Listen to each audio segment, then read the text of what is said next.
Vamos agora para escarlatina e doença de Kawasaki, que inclusive algumas vezes podem ser diagnóstico diferencial um do outro, tá? Então, a escarlatina é uma doença bacteriana, é a representante das bactérias nas doenças antemáticas, causada aí pelo Streptococo beta-hemolítico do grupo A e tem como período de incubação 2 a 7 dias, às vezes podendo até ser menos, e ela é transmitida por gotículas respiratórias ou secreções infectadas, tá?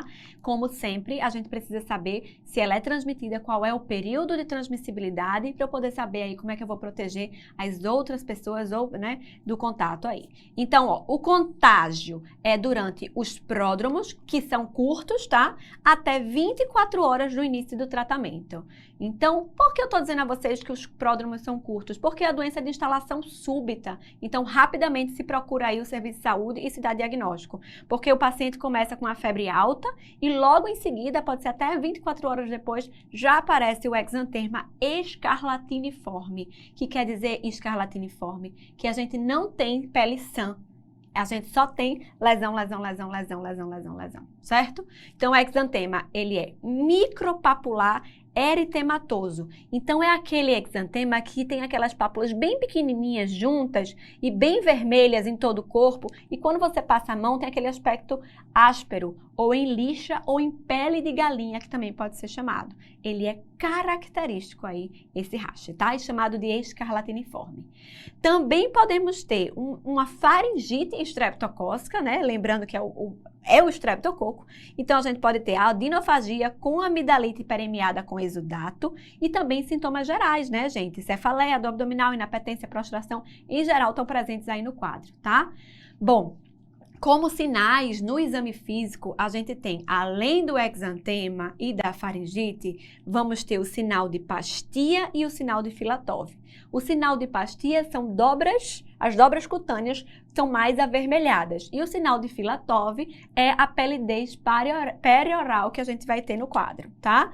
Bom, a gente também pode ter alteração de língua, que ela normalmente é mais saborosa nos primeiros dias, e depois ela fica aquela língua em framboesa, como tem aqui nesta foto. E caracteristicamente, a gente vai ter na segunda ou terceira semana de doença, descamação laminar de mãos e pés, como mostra aqui nesta figura, certo? Bem interessante. Só complementando, aqui a gente tem o sinal de Pastia, que são essas dobras cutâneas mais vermelhas, e o racha aqui que vocês podem ver que é bem hiperemiado. Tá? Bom, uma dica para a escarlatina. Não sei se vocês lembram do PSOL, que é um partido político, e que o símbolo aí é um sol vermelho. E quando a gente pensa em escarlatina, a gente lembra de escarlate, vermelho. Então, eu quero que vocês, quando lembrem de escarlatina, lembrem de vermelhidão e lembrem do PSOL, que é a nossa dica para a gente ver aí os sinais e sintomas. Então, a gente tem pele vermelha em lixa, que é o exantema bem eritematoso, micropapular. O sinal de Pastia, que são as dobras vermelhas, além também do Filatov, que é a palidez perioral, a orofaringe hiperemiada, vermelha também, escarlate, que é a faringite streptocócica, e a língua vermelha em framboesa. Então, a gente tem aí PSOL na escarlatina com os achados aí no exame físico. O diagnóstico, ele é clínico, tá? Em geral, não preciso de confirmação, mas se quiser, pode pedir uma cultura de orofaringe para pesquisa do estreptococo. Como é o estreptococo aí, né? Comum aí do nosso dia a dia, o tratamento de escolha é a penicilina G-benzatina e como complicação a gente tem a GNPE e a febre reumática. Lembrando que eu tratando a escarlatina, eu previno febre reumática, mas não previno a GNPE, porque é uma complicação não supurativa imunomediada. Não tenho prevenção, porque ainda não tenho vacina, tá? E só para lembrar vocês que eu posso pedir um hemograma e ele pode vir com a leucocitose, com neutrofilia, e aí eu posso também pedir cultura e vir a presença do estreptococo ou até um teste rápido, mas em geral não é necessário se você tiver uma clínica bem característica. Vamos partir agora para a doença de Kawasaki. A doença de Kawasaki, apesar de estar dentro das doenças exantemáticas, ela é um dos exemplos que ela ainda não é considerada uma doença infecciosa. Lembra que eu falei para vocês lá no começo que a maioria vai ser de origem infecciosa, mas acredita-se que tenha um gatilho infeccioso para levar à doença, tá? A maioria das vezes a gente vai ter crianças abaixo de 5 anos, então entre 1 e 4 anos aí na doença, em geral menor de 6 meses é muito raro o aparecimento, e não se esquecer da associação com o Covid-19, que nós vimos aí desde 2020 na pandemia do coronavírus, vimos que pode sim ter Kawasaki, tanto completo como incompleto, pelos critérios que a gente vai comentar, associado ao Covid-19 como um gatilho aí para acontecer. E a doença de Kawasaki é a segunda vasculite sistêmica mais comum da infância, só perde para a púrpura de Raynaud-Cholain, tá? É uma doença aguda e autolimitada, tá? E acomete preferencialmente os vasos de médio calibre, e o que tem mais medo, mais temido, é o acometimento das coronárias. Mas não esquecer que qualquer artéria do corpo pode ser acometida. Bom, como é que é aí o quadro clínico? O quadro clínico, ele basicamente vai ser por causa de doença, muitos sinais inflamatórios, tá? O quadro clínico, juntamente falando aí do diagnóstico, ele é dado por critérios diagnósticos. Então, eu tenho uma febre, e uma febre alta, em geral, resistente a analgésico, persistente, que tem, no mínimo, duração de 5 dias. Para eu poder pensar em Kawasaki, eu tenho que ter 5 dias ou mais de febre. Para pensar no Kawasaki completo, com meus critérios diagnósticos, eu vou ter 4 dos 5 critérios abaixo. Então, a gente vai ter uma conjuntivite não purulenta, então hiperemia conjuntival, né? Sem secreção. Alteração de boca, de cavidade oral, e eu posso ter língua em framboesa, eritema e edema de orofaringe, fissuras labiais ou eritema labial.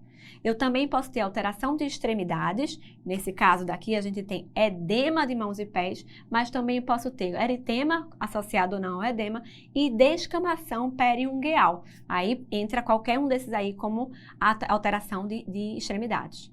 Também posso ter a presença do rash.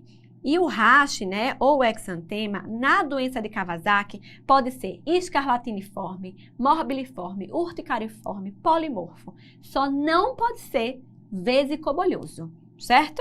E, por último, o último critério aqui que a gente vai comentar, a linfonodomegalia cervical, que ela é unilateral, maior do que 1,5 cm. Se eu tenho pelo menos 4 desses 5 critérios associados à febre por mais 5 dias, eu fecho doença de Kawasaki e estou autorizada a iniciar tratamento, tá? Quando eu não fecho o critério para a doença de Kawasaki completo, por aquilo que a gente acabou de comentar no slide anterior, eu vou suspeitar então de Kawasaki incompleto, porque eu tenho uma febre inexplicada por mais de 5 dias, associada a 2 ou 3 critérios clínicos da doença de Kawasaki, que a gente acabou de comentar. E aí eu vou solicitar PCR e VHS, que são provas de atividade inflamatória. Se elas estiverem elevadas, eu vou partir para os critérios laboratoriais de doença de Kawasaki incompleta. Se eu tiver 3 critérios desses aqui do nosso quadro clínico, ou um eco alterado, sugestivo de doença de Kawasaki, eu fecho o diagnóstico de doença de Kawasaki incompleto e também estou autorizada a iniciar o tratamento. E qual que é o tratamento? Bom, eu vou fazer AS na dose, geralmente a gente pode iniciar por essa dose moderada de 30 a 50 mg quilo dia e imunoglobulina 2 gramas dia, de preferência até o 10º dia de doença, para tentar prevenir as alterações coronarianas, tá? Porém, também deve se fazer, se você passar do 10º dia, também está indicado fazer a imunoglobulina, ok? Bom, depois eu tenho que sempre pensar e pesquisar se eu tenho uma complicação. Principal complicação é aneurisma de coronária, certo? Porque o acompanhamento aí vai ser completamente diferente. E a gente tá vendo muito cair em prova também a disfunção ventricular causada pela doença de Kawasaki, e ainda mais nesses últimos 2 anos que tivemos muito Kawasaki relacionado aí com o Covid como um gatilho, certo? Então fica ligado que isso pode cair na sua prova. E olha só como cai na prova. Vamos lá. Questão de 2022. Uma criança de 5 anos, previamente ISDA, internada em um hospital terciário para investigação de febre há 6 dias. Com sintomas associados, apresentava rash maculopapular, 1, principalmente em tronco, hiperemia e lacrimejamento ocular, 2, edema nas mãos e pés. 3. Linfadenomegalia cervical indolor à esquerda, aproximadamente 2 centímetros, maior do que 1,5 unilateral. 4.